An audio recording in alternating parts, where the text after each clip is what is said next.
Candidate Spotlight. My name is Brandy Stankovic, and I would like to introduce you to Rich Loudin. Hello, Rich. Well, thank you for being here. Good morning. This is quite an opportunity, actually. So please, tell us a little bit about you and your background. Okay. Well, I was born and raised in Las Vegas. I'm one of the few left. And it was a very interesting childhood, but probably never be replaced again. So I've been involved in this area most of my life. My grandfather was one of the foremen that set the generators at the dam. Wow. So we have a little bit of background here. I think my grandmother came across on a dirt road from LA. That's cool. So been around. I was grew up and graduated Las Vegas High School, attended UNLV, and ultimately wandered off and began a corporate career, and ended that corporate career with I think I was regional sales manager for Big Pen Corporation, and after that I decided to make a career out of real estate, and I've been doing that since 1978. So, and I've been involved in all areas of that arena. I was in the Navy. I just grew up with a lot of stories from my grandfather. It was very interesting that when I made the transition to Boulder City, the reason is my wife was out picking up shell casings from a drive-by shooting in a custom neighborhood in Las Vegas, and so I was done. I just sold too early, didn't care, and made the transition to Boulder City, which we had wanted to do for years.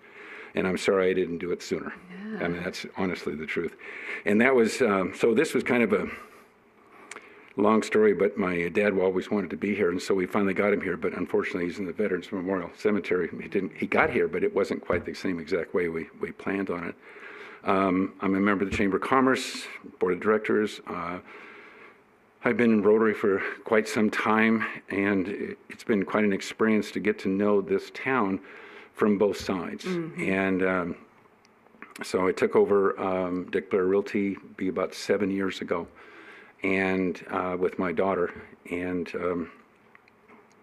it's been an interesting experience. We have such a unique town here. It's unbelievable, and most people don't realize how blessed they are to be living here. Yeah. So we figured out we had 5 generations involved in this move. And Southern Nevada has always been obviously home. So what's my next question? That's great. So you have a rich history here in Boulder City. I could round that off with that, yes. So tell us then about the job of a council person. What does that entail to you, and why are you a good candidate? Number one, I'm an independent voice. That's my basic banner, is that I'm an independent voice. And I believe that the council is the voice, or should be, the voice of the people. And so if we are, what would you say, willing to listen and make yourselves approachable, because the city council is charged with the health, wealth, and welfare of our citizens. And the job of council is not only to address current issues, but also to anticipate the future obstacles and opportunities. Yeah, absolutely. So, so in regards to you, like, why does that make you the best? Why are you a good candidate for this? Well, I love this town. That's probably a first start. Because I have a lot of background in development, and I grew up in a town that had unrestricted growth. I know exactly what happens when you do that, and so I understand things because I've been involved in the whole Vegas experience, so to speak, and I saw the good, the bad, and the ugly, and so I bring a bit of knowledge about what development does, and which is obviously one of the big talking points today, is who is going to support which way and which way we're going. I had a real strong push to go ahead and run for office because I do care, and I'd like to see maybe a little bit different voice sometimes than what goes on sometimes. Sure. I moved to a really neat town. And I think it's just a wonderful place to live. I think it's very hard to duplicate this anywhere else, being that close to a major metropolitan area. And I really want to be of service. And I think it's very important that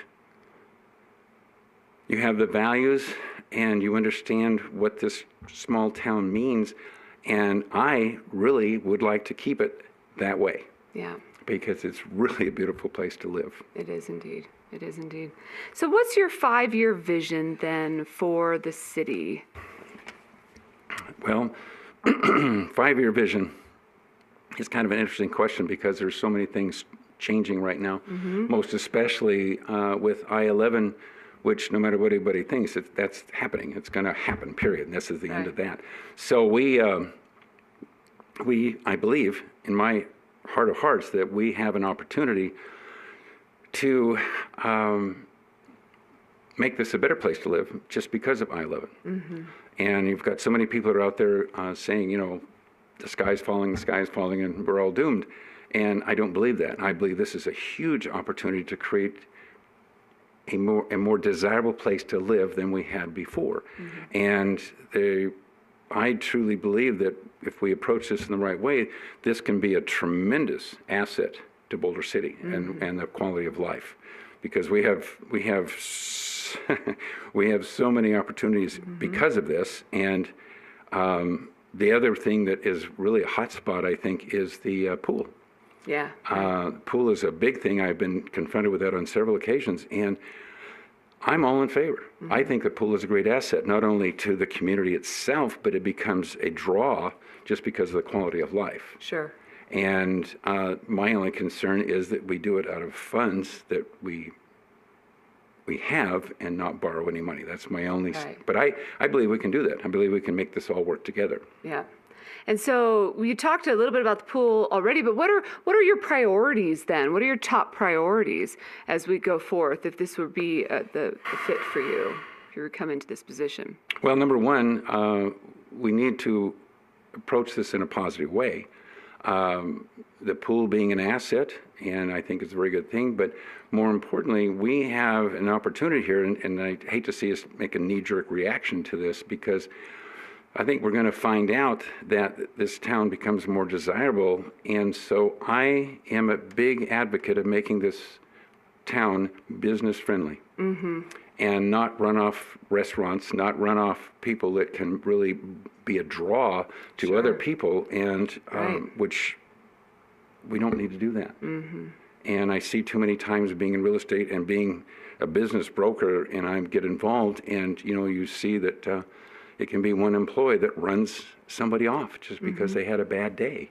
And so one of my issues was to create a small little contingency that when somebody comes into this town to go look at this as starting a business, is that we become pro-business. And I made a suggestion a while back at the Chamber of Commerce that if we had just a little committee of maybe 2 people, they would walk these people through the process so that we don't get lost in the shuffle.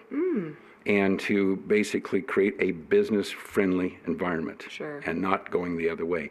And I think that's going to be one of the biggest things to keep this town and its economy vibrant in the future. So that's 2 of the biggies that I see coming for the next 5 years, especially. Right. So that's great. And so then how do you think that you'll contribute to making Boulder City a better place? Well, there's an interesting question. Number one, it will be an independent voice. Number 2, my goal is to become the sounding board for the people, and not just give it lip service, but actually understand and pay attention to what the people in this town want, because I believe that's kind of my job. Is that I need to basically transfer that thought, or whatever is most paramount on the public's mind, is supposed to transmit that into action somewhere along the line as soon as possible. So why should we vote for you? Because I love this town. Because I have a common sense approach to things. I'm not easily moved. And because I've seen so much regarding growth, which, you know, we're running into these challenges right now, I've seen so much in the, you know, it's kind of like there's a lot of misconceptions out there what this is going to do to this town. And I look at this as an opportunity. And because of my background and because I've been involved in business, I've been involved in development, all of those things, this all comes into play. And this is a one-time deal for me. I have no political aspirations. I'm not trying to climb to somewhere else. I came on board to be a service for a period of time to this town and the community that I love. Yeah. You've talked a lot about your independent voice, and what about soliciting the voice of those in the community too? I mean, being the voice of the people, you kind of mentioned that. Well, seeing as how my cell phone number is on a lot of signs all over town, I'm not the hardest person to get to. So I will try to be as transparent as I possibly know how to do it. And basically, I want to keep Boulder City great. Yeah, yeah. Excellent. Well, thank you very much for being a part of this process and these interviews today. It was really great to meet you, and we appreciate your time. Thank you very much. Very nice meeting you, too. Thank you. My name is Brandy Stankovic, and you just had the opportunity to watch the Candidate Spotlight, which was an informal discussion with the candidates in the upcoming election for City Council here in the city of Boulder City. All of the 8 candidates had the opportunity, equal opportunity, to come be a part of this process. All of the filming and videos were done in one day, and they were all done live or done in one take. So to give you as much information about them, their background, their wants, their desires, and things they want to do to make Boulder City a better place. Our primary goal is to give you as much information as possible. And everybody involved in this process and production is volunteering their time. So thank you for watching our videos, and we hope you enjoy.